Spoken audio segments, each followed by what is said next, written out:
Hi guys, and welcome to another That Tech Dad video. Today I want to talk about the 7 things that Apple need to change for the Apple Watch Series 7 to make it great for 2021.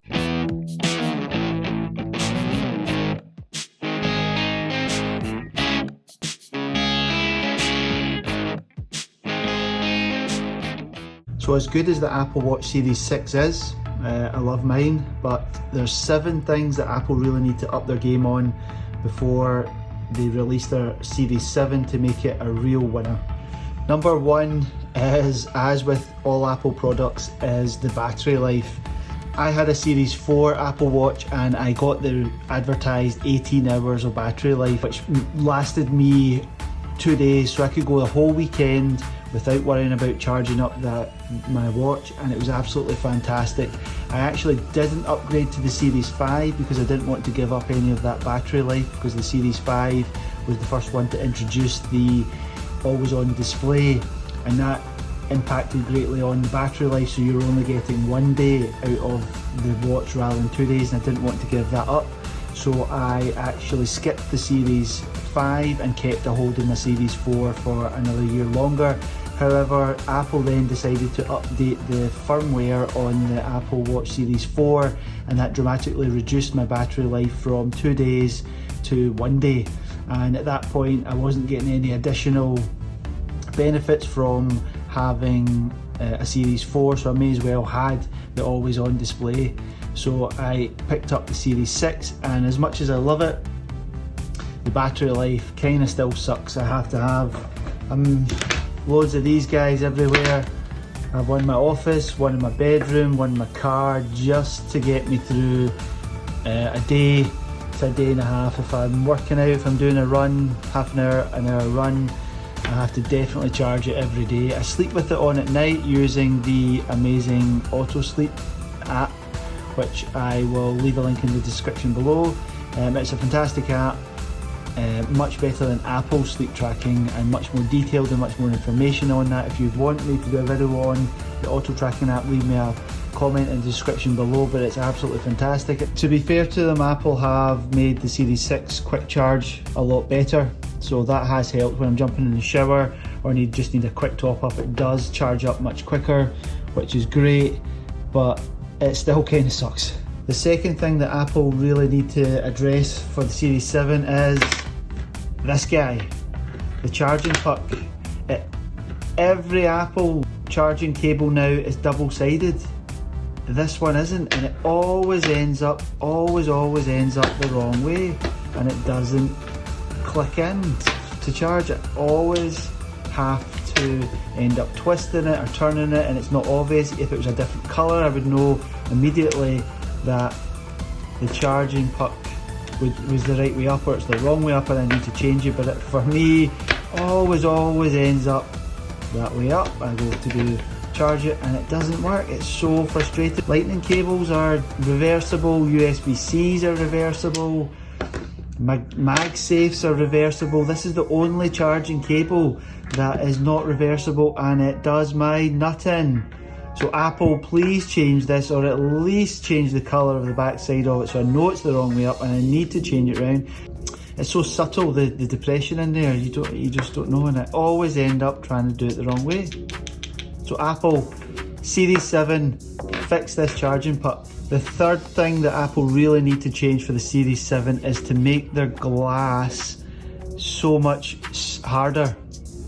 I get scratches, scuffs, and little micro abrasions on the screen surface, and it really starts to annoy me. It's not so much the actual metallic part of the watch itself. That for me has actually stood up pretty well over my Series 4 and Series 6, and it's actually pretty well, apart from heavy dinks that I wouldn't expect it to last, it's done really well. It's the screen, and so much so in this Series 6, I don't know if you can see it, I actually have a screen protector on it, just because I know I'd get micro abrasions on it, and it really annoys me.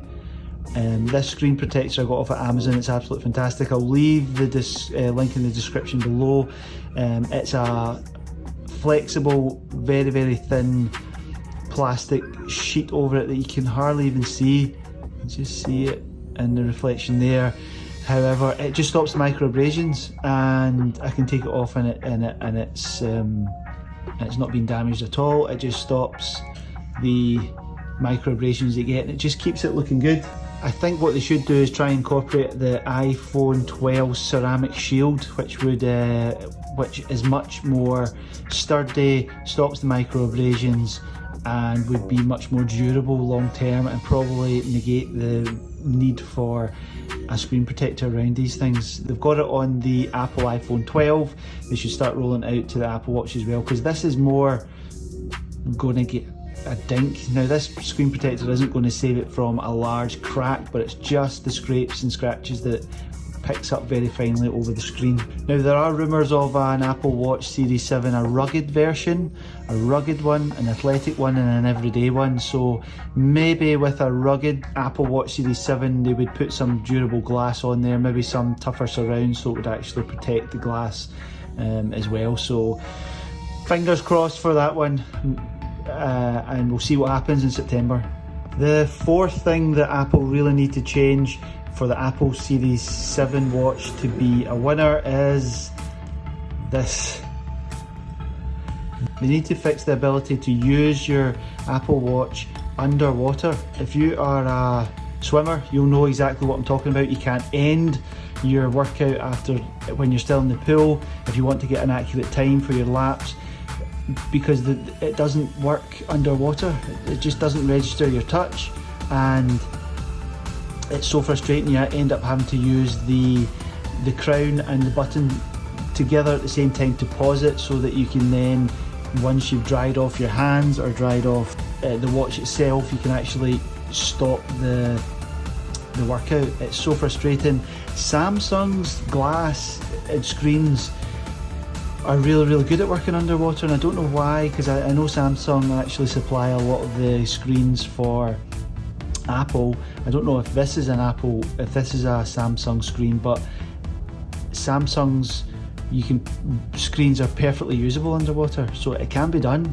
Just Apple aren't really prioritising it, which is a shame, because this Apple Watch and these Apple Watches have a swim function, so they're supposed to be used in water.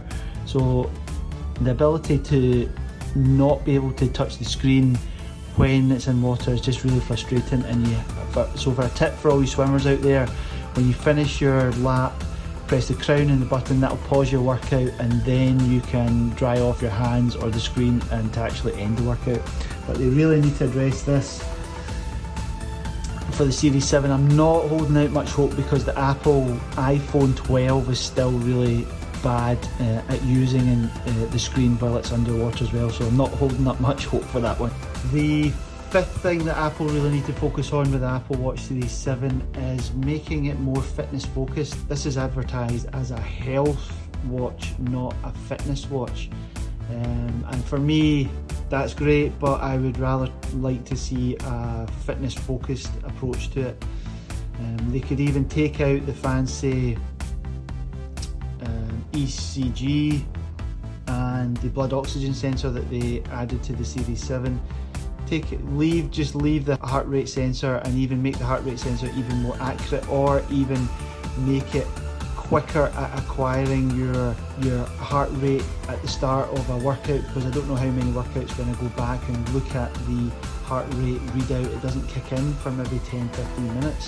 So a greater accuracy, or being able to acquire your heart rate quicker, would be great for me, rather than blood oxygen sensor. I've probably used it once, and the ECG, being able to take an ECG is great, but my heart's okay, and I've used it once or twice and never used it again. So I'd like to see a fitness focused Apple Watch Series 7. I think there are rumours of a fitness focused watch, a rugged watch and an everyday watch for Series 7. So fingers crossed there's a fitness focused Series 7. The sixth thing I'd like to see Apple change for this Apple Watch Series 7 would be the price of the bands. The Apple fitness bands are £50. That is ridiculous. And as much as I love them, I would like to see them closer to £20, £25.